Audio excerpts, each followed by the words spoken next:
So I have some sausage links. I bought that at the store. Half of them I use for the prep meal this week, and then I just freeze the rest. Here I have some mushrooms, and then of course my 3-color bell peppers. They're my favorite, and they're really good.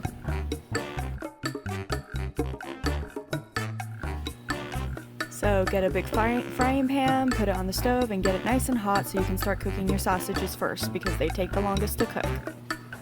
Okay, and put all your peppers in the pan, and about 10 to 15 minutes later, they should be cooking up just beautiful. If you want them to cook extra fast, put a lid over top of it and let them steam a little bit so they are less crunchy, but don't take 20 minutes to cook.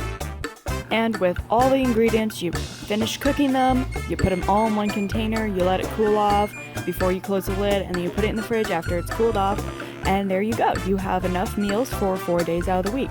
You can make a little extra more and do for 5 days, but I usually do 4, so thus I can have either fish or peanut butter on Friday.